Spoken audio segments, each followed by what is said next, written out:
திமுக ஆட்சியில் என்னென்ன குறைகள் இருந்துச்சு? சட்ட இது எவ்வளோ மோசமாக இருந்துச்சுங்க? சண்டையும் அதிகம்தான், கற்பழிப்பும் அதிகம்தான். போலீஸ் ஸ்டேஷனில் போனாலையும் திமுக காருன்றது அராஜகம் அதிகம்தான். அண்ணா திமுக காரு யாரும் அந்த மாதிரி இல்லை. இது வரைக்கும் இல்லை. நாங்கள் வந்து 84லேருந்து அண்ணா திமுக இருக்கிறோங்க. இது வரைக்கும் அண்ணா திமுக காரன் போய் நான் தான் கிளை செயலாளர், நான் தான் மாவட்ட செயலாளர், நான் தான் ஒன்றிய செயலாளர், நான் சொல்கிறத கேளுன்னு ஒரு நாளும் போலீஸ்கார்கிட்டலாம் போய் பேச மாட்டாங்க. 2 பேரும் கூப்பிட்டு வச்சு தான் பேசுவோம். நாங்களும் அந்த மாதிரி தான் பேசியிருக்கிறோங்க. திமுகவில் ஒரு கிளை செயலாளர் கூட வந்து நான் சொல்கிற ஆளை வந்து பண்ணணும், நீ சொல்கிற ஆளை காலி பண்ணணும் அப்படின்ற மாதிரி பேசுவாங்க. நாங்களாம் அண்ணா திமுக தாங்க. எங்களது ஊத்தங்கர தொகுதி இந்த பட்டு ஜெயிக்க வச்சிங்கன்னா 4வது முறை. வேறு என்னென்ன குறைகள் இருக்குது அந்த திமுக ஆட்சியில்?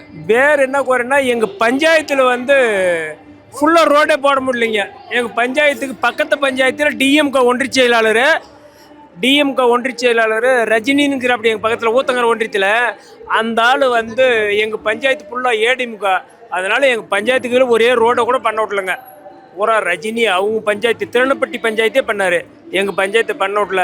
எங்களுக்கு கவர்மெண்ட் சலுகைன்னு ஒன்று கூட கொண்டாட முடியலைங்க. அடுத்த ஆட்சி யாருன்னா?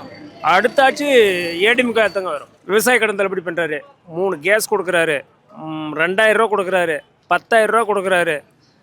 ஊனமுற்றோருக்கு வந்து சொசைட்டியில் கடன் வாங்கிறாங்க பாரு, அவங்களுக்கு தள்ளுபடி பண்ணுறாங்க. இந்த சோலார் போடுறாங்க பாரு, சோலார் கவர்மெண்ட்டில் வந்து மானியத்தில் தருது, சொட்டு நீர் மானியத்தில் தருது.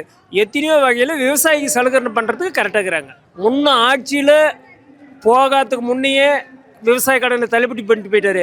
இப்பயும் விவசாய கடனை தள்ளுபடி பண்ணுறேன்னு சொல்லிங்கிறாரு. அதிமுக தாங்க வரும்.